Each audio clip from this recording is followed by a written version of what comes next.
Hello students, I am Nagend Pratap Singh, your math teacher. You are all welcome in today's online classes. Today I am going to tell you the properties of perfect square. Without dividing a number, we have to tell that the given number is a perfect square or not. See, property 1. A number ending in 2, 3, 7 or 8 is never a perfect square. ऐसी संख्या जिसके अंत में यानी जिसके वंश place पे 2, 3, 7, 8 हो वो संख्या परफेक्ट स्क्वायर नहीं हो सकती है। जैसे 82 2 है लास्ट में, 93 3 है लास्ट में, 187 7 है वंश प्लेस पे, 248 8 है वंश प्लेस पे। तो 2, 3, 7, 8 यदि वंश प्लेस पे होगा किसी भी संख्या के तो वो परफेक्ट स्क्वायर नहीं होगा। इन सेकेंड प्रॉपर्टी है a number ending in an odd number of zeros is never a perfect square. Odd, you know, odd number which is not divisible by 2, यानी यदि किसी संख्या के अंत में आए हुए जीरो की संख्या यदि आड है तो भी वो परफेक्ट स्क्वायर नहीं होगा। आया समझ में? किसी संख्या में आए हुए जीरो की संख्या, कितने जीरो आए हैं, जीरोज की यदि संख्या आड है, क्या है, आड है, तब वो परफेक्ट स्क्वायर नहीं होगा। जैसे 160 में 1 जीरो है, 4000 में 3 जीरो है, और 90 1 10 100 1000 10,000 लाख, और 9 लाख में कितना जीरो है, 5। यानी यदि जीरोज का पेयर नहीं बन रहा है, यदि दिए हुए संख्या में जीरोज का पेयर नहीं बन रहा है, इसका मतलब वो परफेक्ट स्क्वायर नहीं होगा। Property 3, if a number when divided by 3 leaves a remainder 2 then it is not a perfect square. यदि ऐसी कोई संख्या है जिसको 3 से डिवाइड करने पे रिमाइंडर 2 आता है तो वह संख्या परफेक्ट स्क्वायर में नहीं होगी। ठीक, क्या कह रहा है कि ए नंबर व्हेन डिवाइडेड बाय 3, एक नंबर जो है 3 से डिवाइड करने पे, जैसे मान लीजिए कि ये 170 है, ठीक, इसको 3 से डिवाइड किया जा रहा है, 3 5 जा 15, यहाँ 2 बचेगा 20, 3 6 जा 18, नीचे क्या बचा 2। तो ये यही कह रहा है कि ऐसी संख्या जिसको 3 से डिवाइड करने पे यदि रिमाइंडर 2 आता है तो वो संख्या परफेक्ट स्क्वायर नहीं होगा। समझ में आया बच्चों? ठीक इसी तरह if a number when divided by 4 leaves और रिमाइंडर 2 और 3 then it is not a perfect square. ठीक इसी तरह यदि किसी संख्या को 4 से डिवाइड किया जाता है और उसका रिमाइंडर 2 या 3 आता है तब भी वो संख्या परफेक्ट स्क्वायर नहीं होगी। Property 5, the square of an even number is always even. The square of an even number is always even. जैसे कोई इवन नंबर है, जैसे मान लीजिए कि 2, इसका स्क्वायर कितना होगा 4, तो 2 भी इवन नंबर है और 2 का स्क्वायर क्या है 4, वो भी इवन नंबर है? मान लीजिए कि आप 4 ले लीजिए, 4 इवन नंबर है, आपको मालूम है, और इसका स्क्वायर क्या होगा 16, तो 16 भी इवन ही होगा। तो यही ये कह रहा है कि the square of an even number is always even. Property 6, the square of an odd number is always odd. ये कह रहा है कि किसी भी आड का स्क्वायर, जिसे मान लीजिए कि ये 7 है, आड नंबर है, इसका स्क्वायर क्या होगा 49।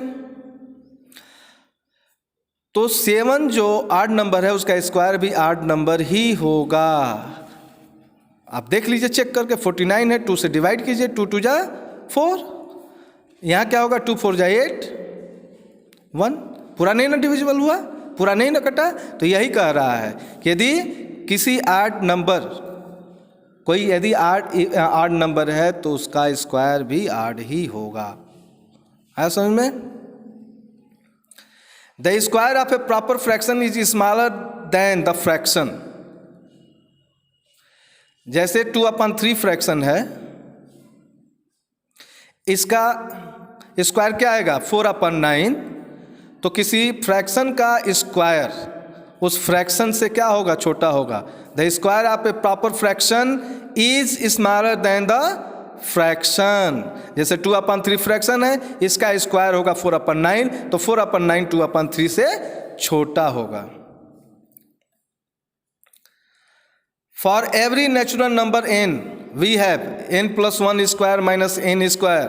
देखिए a square minus b square के फॉर्मूले पे है, तो n+1 प्लस n, फिर दूसरे ब्रैकेट में होगा n+1 माइनस n। अब इसको हम क्या लिख सकते हैं, दोनों में कॉमन क्या है, इसको अंदर रख लेंगे n+1 प्लस n। जैसे a square minus b square का होता है a+b और a माइनस b, इसी फॉर्म में इसको रखा गया है। तो फिर इसको हम इस फॉर्म में भी रख सकते हैं n+1 in bracket plus n। आया समझ में? इसको हमने यहाँ बाहर कर दिया जो माइनस वाला है। उसी तरह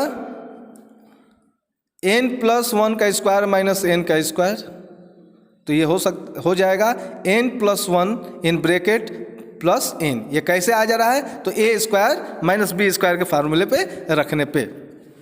जैसे 36 square minus 35 square is equal to 36 plus 35 is equal to 71। कैसे? 36 का जो स्क्वायर होगा और 35 का जो स्क्वायर होगा, 36 के स्क्वायर में जब 35 के स्क्वायर को घटाएंगे तो कितना आएगा 71। तो हम सीधे यदि दोनों को जोड़ लेते हैं, 36 और 35 को जोड़ेंगे तो कितना आएगा 71। यदि a square minus b square दिया है तो होता है ना a+b और a माइनस b, तो a माइनस b हो जाएगा और a+b हो जाएगा। इसमें क्या होगा आप ये देखिए, मान लीजिए 36 प्लस 35 a+b और a माइनस b, यही होता है ना 36 माइनस 35। ये प्लस है, ये क्या है आपका माइनस है। तो वही कह रहा है कि 36 का स्क्वायर जितना होगा, यदि उसमें 35 का स्क्वायर घटाया जाएगा तो 71 ही होगा। इसलिए इसको शॉर्ट में यदि आपको समझना है तो दोनों नंबर का यदि हम प्लस करते हैं तो उसकी वैल्यू वही आती है। अब उस तरह आप स्क्वायर करेंगे टाइम लगेगा, और इस तरह क्या होगा कि आप डायरेक्ट जो दोनों नंबर दिया हुआ है उसको आप जोड़ देंगे तो आपका उत्तर निकल जाएगा। For every natural number we have sum of first n odd natural number is equal to n square. इसका मतलब ये होता है कि देखिए 1 3 5 7 9 ये क्या है, आड नंबर है। कितने हैं 1 2 3 4 5, तो sum of first 5 odd number equal to 5 square. यदि पहले जो 5 आड नंबर को जोड़ा जाएगा तो 5 के स्क्वायर के बराबर ही आएगा। देखिए 3 + 1 4, 4 + 5 9, 9 + 7 16, 16 + 9 25, और 5 का स्क्वायर भी होगा तो कितना होगा 25।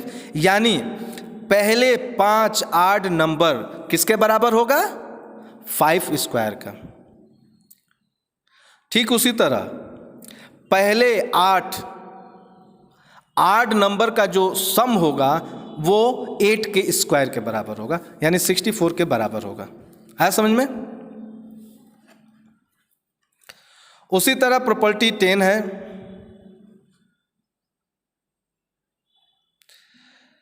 इसमें for every natural number m greater than 1 we have 2m m square minus 1 और कामा m square plus 1 as a Pythagorean triplet।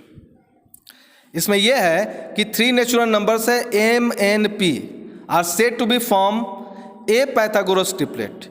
कोई भी यदि 3 नंबर है उसको पाइथागोरस ट्रिपलेट तभी बोला जाएगा यदि एम एन पी, यदि वो तीनों number if M square plus N square equal to P square, यदि वो एम के स्क्वायर और प्लस एन के स्क्वायर के सम के बराबर यदि पी का स्क्वायर होगा, एम का स्क्वायर एन के स्क्वायर के सम के बराबर यदि पी का स्क्वायर होगा, तभी वो तीनों नंबर पाइथागोरियन ट्रिपलेट्स में होंगे। आपको मालूम है a square equal to b square plus c square.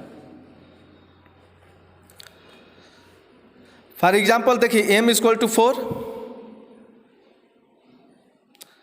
तो 2 में एम से मल्टीप्लाई करेंगे, आई एम के जगह 4 रखेंगे तो कितना हो जाएगा, 4 2 जा 8, आई एम के जगह फिर यहाँ 4 रखेंगे, 4 4 जा 16, माइनस 1 कितना होगा 15, आई इसमें 4 रखेंगे तो 4 4 जा 16 प्लस 1 17, तो 8 15 और 17 क्या है, पाइथागोरस ट्रिपलेट में है।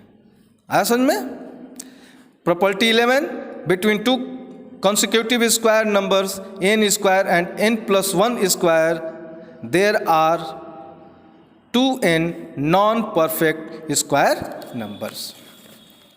इस वीडियो में बस इतना ही, क्योंकि यदि अब बड़ा हो जाएगा फिर सेट नहीं हो पाएगा, तो इस वीडियो में बस इतना ही। अगले वीडियो में मैं अगला टॉपिक लेके आऊँगा, तब तक के लिए धन्यवाद।